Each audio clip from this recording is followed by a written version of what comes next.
Hello বন্ধুগণ, আমি jasmine ব্লগে সবাইকে ওয়েলকাম। আজকে একটা ঝাঁকানাকা রেসিপি নিয়ে তোমাদের সামনে চলে আসলাম। রেসিপিটা ঢেঁড়স বা ভেন্ডি ভাজি। গরমের দিনে এই রেসিপিটা রুটি বা পরোটার সাথে খুবই ভালো লাগে, বা ধোয়া ওঠা ভাতের সাথে আরও দুর্দান্ত লাগে। তো সবাই ফুল ভিডিও দেখবে। সবাইকে অনুরোধ রইল প্রথম থেকে শেষ অবধি ভিডিওটা দেখবে।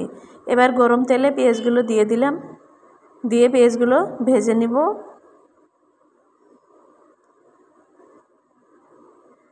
যারা একটা রুটি খায় তারা দুটা রুটি খেতে বাধ্য হবে, এতটা মজা হয়।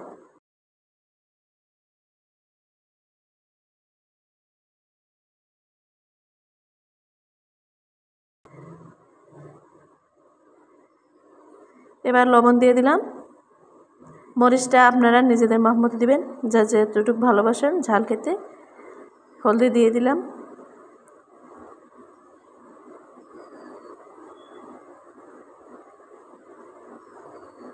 এটা রুটি বা পরোটার সাথে কিন্তু খুবই মজা লাগে। যারা আমার চ্যানেলে নতুন, প্লিজ চ্যানেলটা একটু সাবস্ক্রাইব করে দিয়ে পাশে থাকবেন, জেসমিন ব্লগস।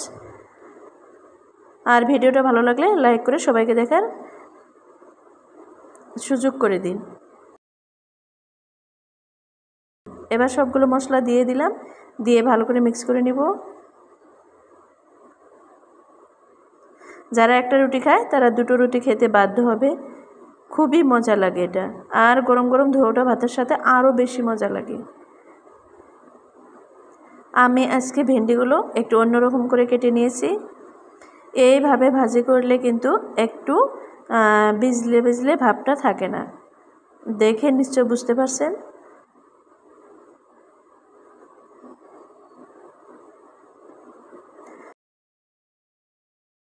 খুবই সুন্দর কালারটা দেখেন।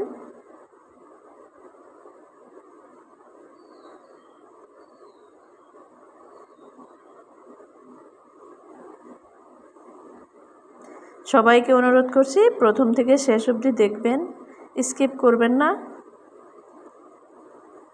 আমার কাছে কিন্তু এইভাবে ভাজি করলে খুবই ভালো লাগে, আর বাসায় সবাই কিন্তু খুব মজা করে খেতে পারে, তাই আমি এইভাবেই ভাজি করি। আমার ভেন্ডি ভাজিটা হয়ে গেছে, এবার নামিয়ে নিব। কতটা সুন্দর হয়েছে দেখেন, মাশাআল্লাহ। দেখে নিশ্চয় বুঝতে পারছেন কতটা সুন্দর হয়েছে, একদম ঝরঝরে। এটা কিন্তু রুটির সাথে খুবই মজা লাগে। তো এ পর্যন্ত সবাই ভালো থাকবেন, সুস্থ থাকবেন। নেক্সট ভিডিও দেওয়ার চেষ্টা করব। খুদা হাফেজ।